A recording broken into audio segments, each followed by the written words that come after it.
going to regret this.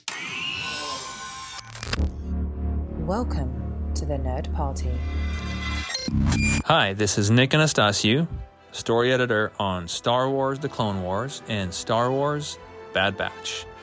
And you are listening to Aggressive Negotiations.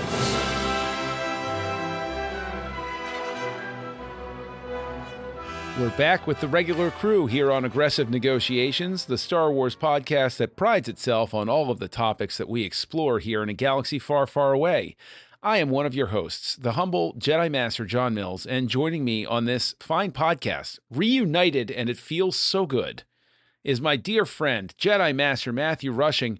Matt, welcome back. We kept your seat warm, and the coordinates are punched in. Are you ready to get underway with this new episode of Aggressive Negotiations? I am. We have put Master Riddell on probation for his unorthodox views on the special editions.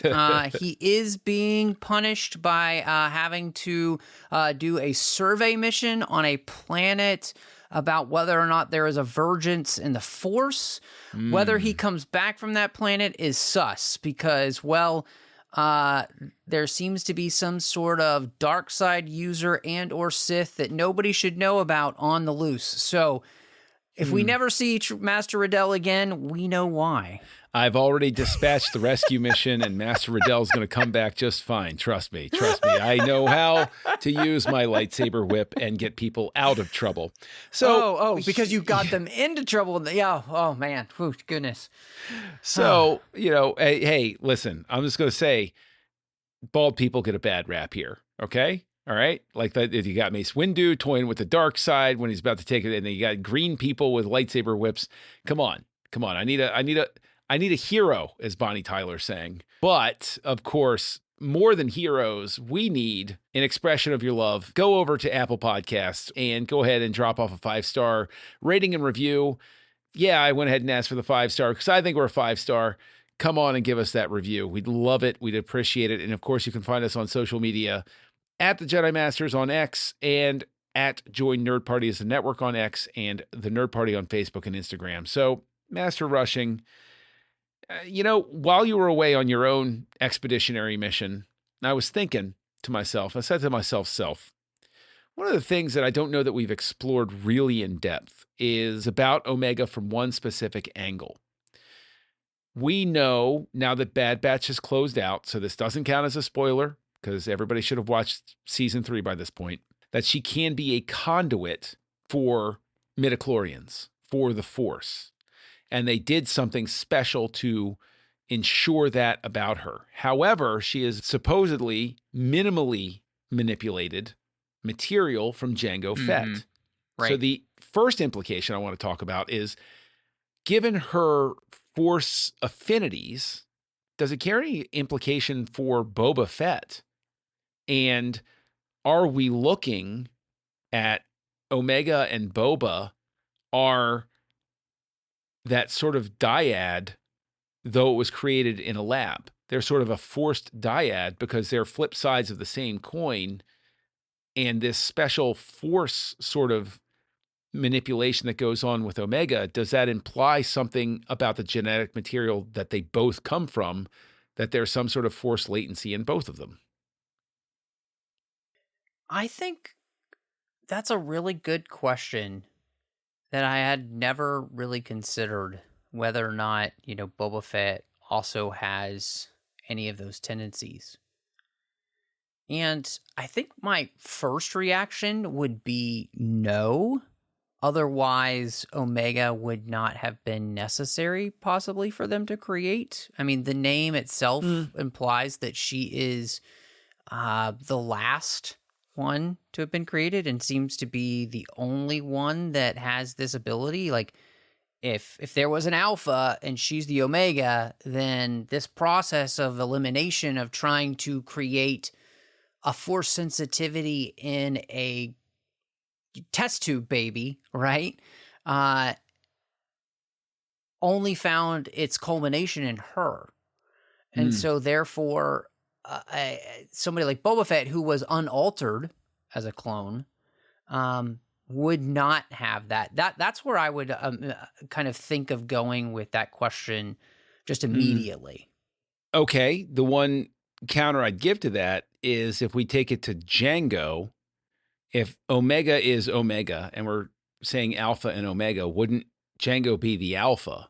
I mean, we don't know a whole lot about how Jango was specifically selected, but isn't it therefore possible that maybe even with the guidance of the Kaminoans, Dooku selected Jango not just for the ulterior Death Watch, Mandalorian purposes, but because there was a latent force sensitivity in Jango that he knew they would be able to manipulate. I mean, I'm just saying that the possibilities here are that, number one, Boba's walking around unknowingly sensitive, and it's because his father had a sensitivity that he never explored or was unaware of himself.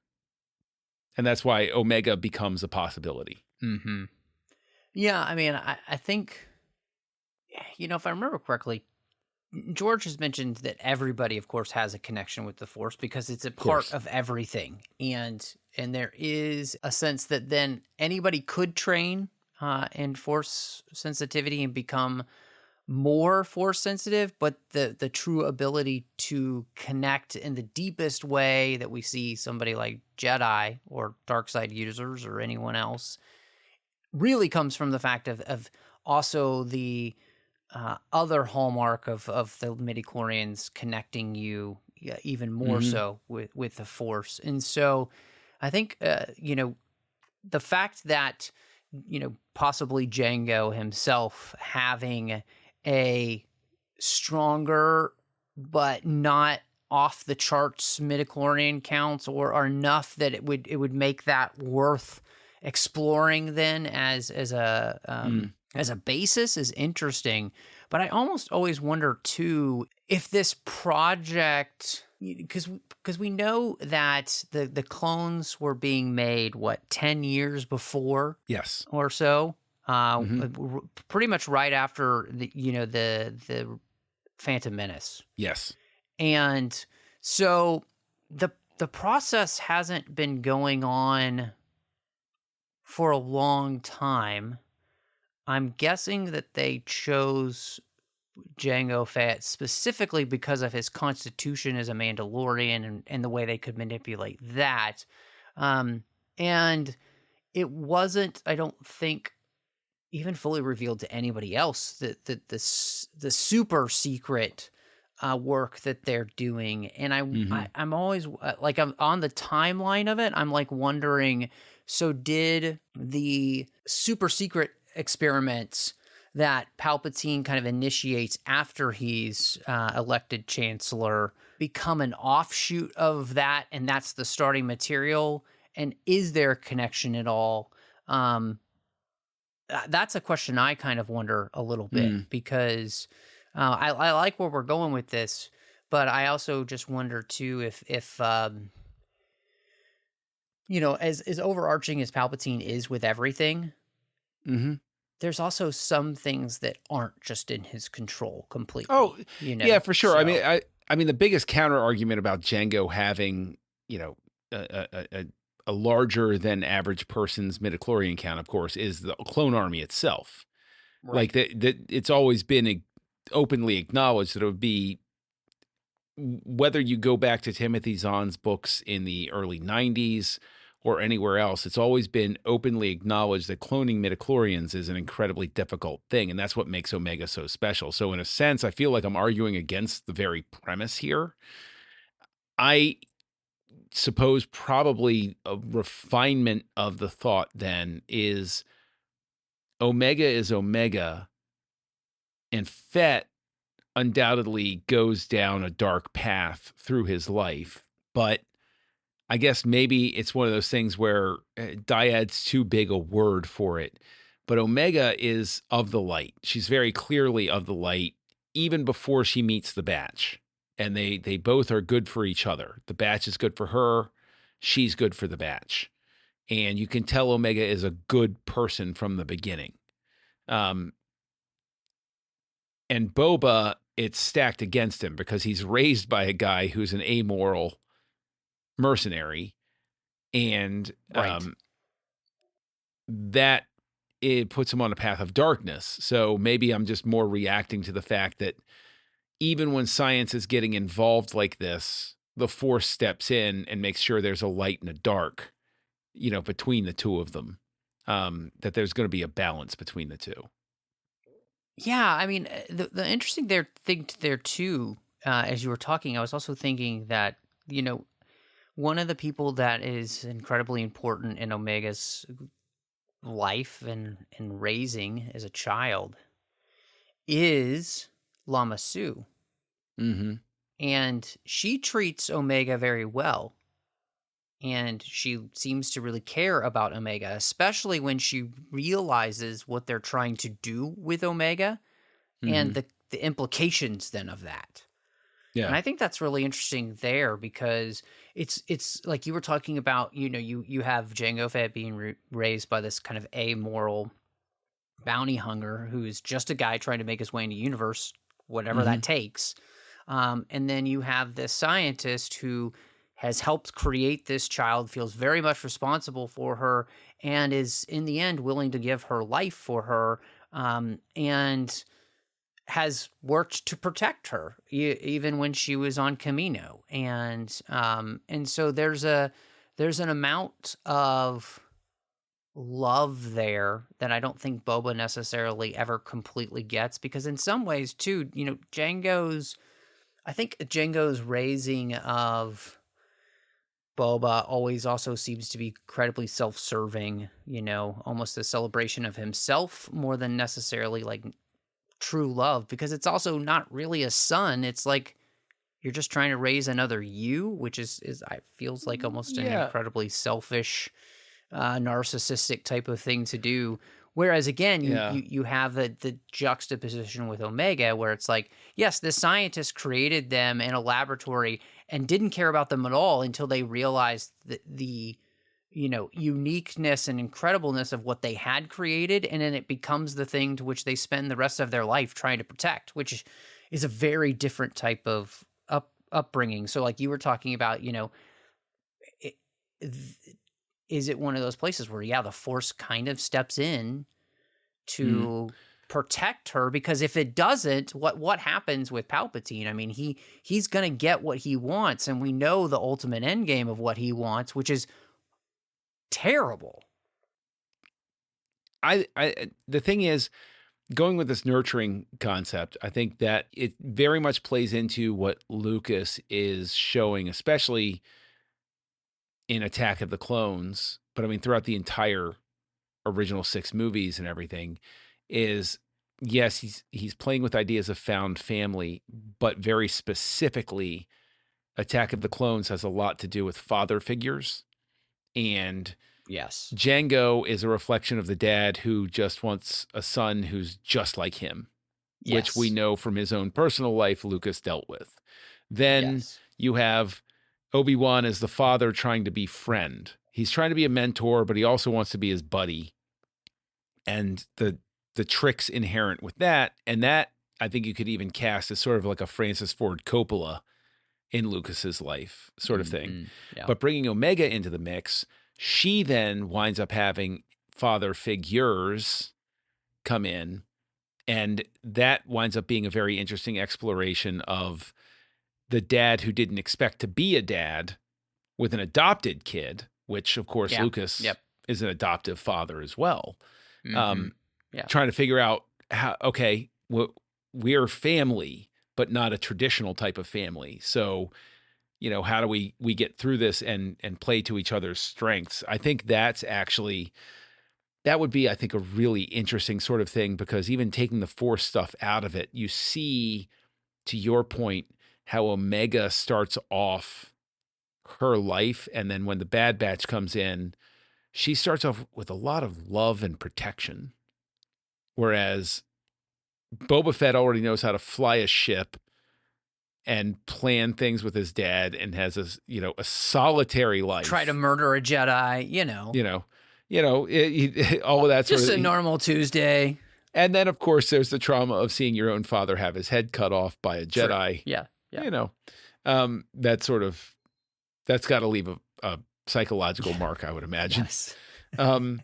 So it's one of those things where I think that's probably more interesting than trying to tease out any sort of like, does Boba have latent Force abilities or, sort of thing, because of the fact that I think the Kaminoans would have been very smart, and they would not have made such a tactically questionable move or strategically questionable move as to give Jango Fett a son who had any Force ability. Like, Right, if anything, exactly. I think that they would make extra special sure that as many midichlorians as possible removed from Jango Fett's, son clone, as it were.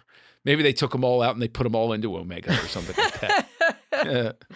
No, I do. I really like the way that you kind of broke that down, because I think that, as we have looked at Star Wars for so long together, and one of the Lucasian hallmarks of Star Wars is father relationships. Mhm. Because of course, like Spielberg dealing with his parents' divorce, and he's been doing it for like the last 40 years in film, Mhm. Lucas has been working out this idea of what fatherhood is in many different forms, from his own father to him being a father, right? Mhm. And I think that that's actually incredibly beautiful, because one, nobody has done it as well, because most people treat fathers like either unnecessary, or they treat them as if they're idiots. And very few of them actually want to deal with the ramifications of how important fathers are to the lives of their children, and the impact that they can have in all of these different types of areas, which I think is incredibly cool. And so, when you talked about the idea that, okay, so what we're exploring then in the character of Omega is the opposite of what Boba Fett is to Jango Fett, which is, that's kind of like an adoptive kid kind of thing, but in a very warped and kind of creepy way, right? Mhm. Whereas Omega truly is this child who gets adopted by these clones who had no desire to be a parent, and get this person thrust into their life that they then can't not care for, that they grow to love in a way that they never expected even a possibility for them as clones, as people.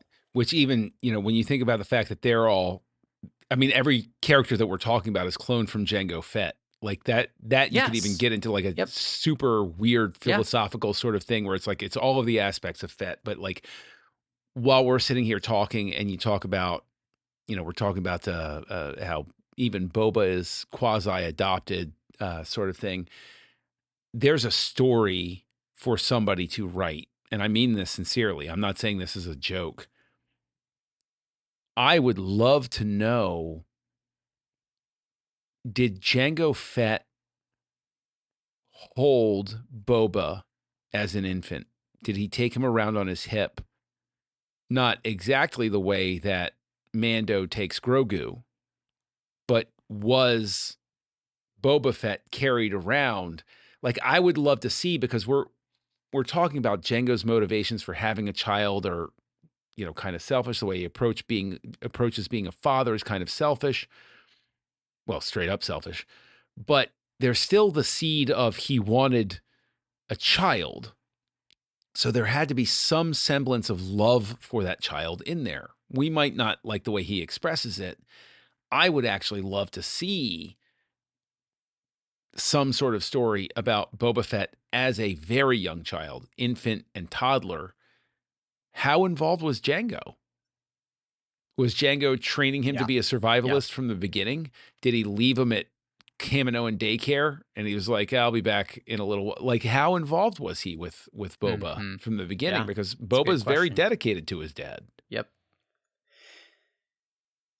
Yeah, I think I think the interesting thing about that to me is that there's probably just this kind of warped sense of loyalty and kind of I would say probably a warped sense of love there, right?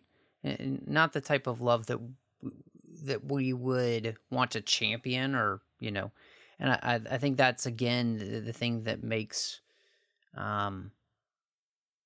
the raising of these two people so interesting. And we do really go, I think we really do come to see in the ways in which Lucas has also struggled with the idea of nature versus nurture in discussion. I mean, I think one of the things that we've talked about before, and I talked about it on another podcast before as well, is like, you think about the way in which Luke has a completely different upbringing than Anakin, and yet Luke, for all of his frustrations with his aunt and uncle, they clearly love him.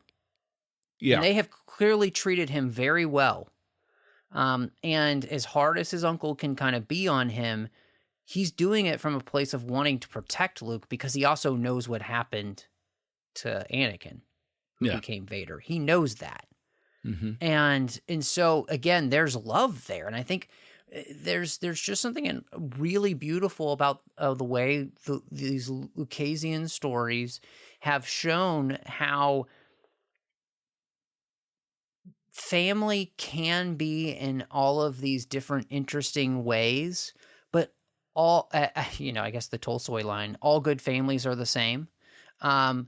It's truly about the way in which kids are loved by the people who take care of them, and if they are really loved by those people, and that those people are willing to, sacrificially love those kids, it makes a big difference. And, I think that's the really interesting thing, because I would say that when I look at the relationship between, Anakin and Obi-Wan, I think the biggest thing for me there, it's not that he doesn't love Anakin, but he's just not quite ready to be in that position yet.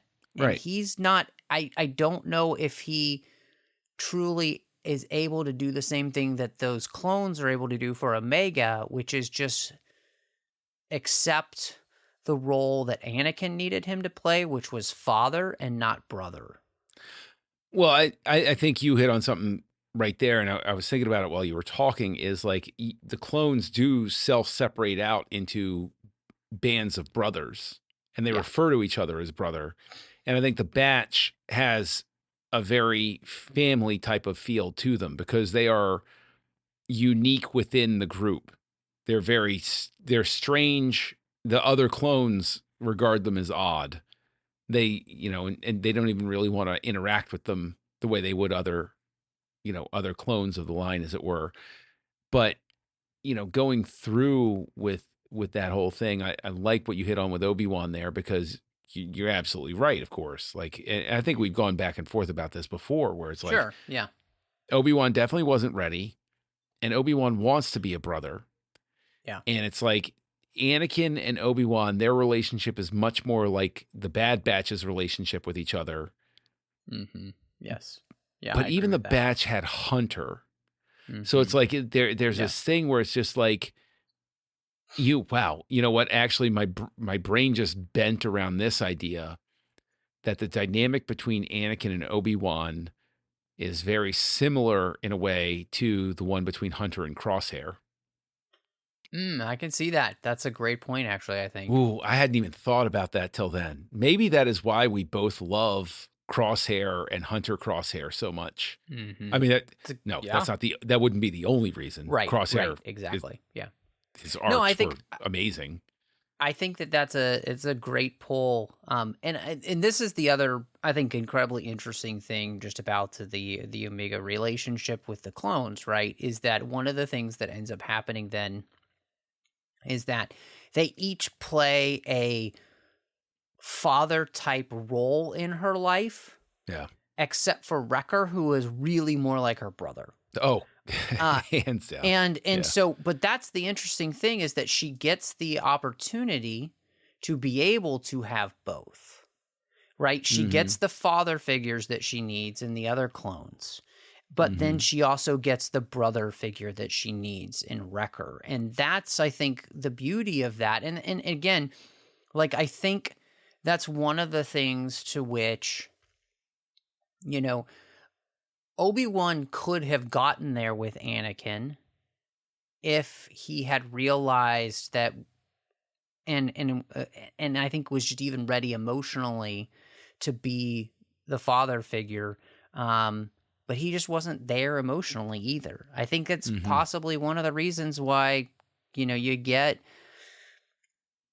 Yoda not wanting this to be a thing, because he doesn't, I think he just senses that what Anakin needs and what Obi-Wan is at that moment is just not the right fit. But what's he going to do? You know? And it's also one of those things where I think it's you can kind of begin to see that the Jedi failing there is not willing to bend when needed. They had become too brittle with the rules, and that's kind of what leads us into the place that we end up in. And so, but yeah, I think I love that you just brought up this whole idea with Omega, because I do think it's incredibly interesting. And it really just goes to show the way in which Star Wars has continued to, when it's at its best, it's continuing to talk about the main thematic elements that have run through the entire series, and do it in a way that is fresh and new.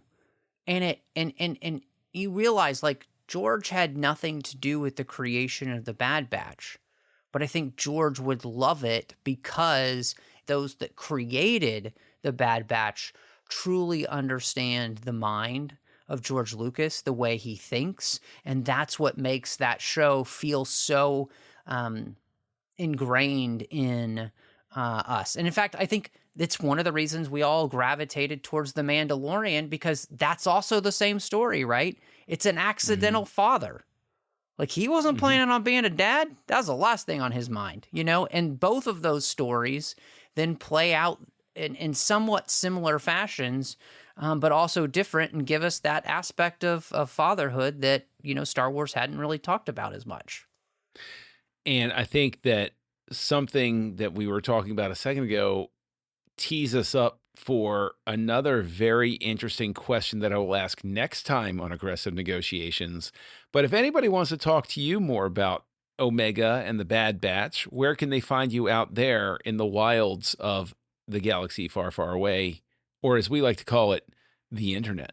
Yeah. Well, I'm all over social media under the name MattRushing02. Of course, you can find me here on the network with a completed show called Owl Post about every single chapter of the Harry Potter series. You can also find me on the TFM network doing a bunch of shows. The 602 Club is the main show there, plus a bunch of others about Star Trek that I hope you'll check out. But John, you know, if people wanted to see, you know, what's going on with you and what Bad Batch fashion you may be sporting that day, where can people find you? Well, bald head is always in fashion, and me and Wrecker love to wear that fashion. And of course, you can find me as Kessel Junkie out there in the wild space of the internet. And you can find me right here on the network co-hosting a delightful show called House Lights, where we look at the work of directors with Tristan Riddell and Darren Moser. But while people continue to process this and get ready for our new topic next week, Matt, I hear the call of bantha steaks at the temple, so I think it's time to close these negotiations. Negotiations are closed.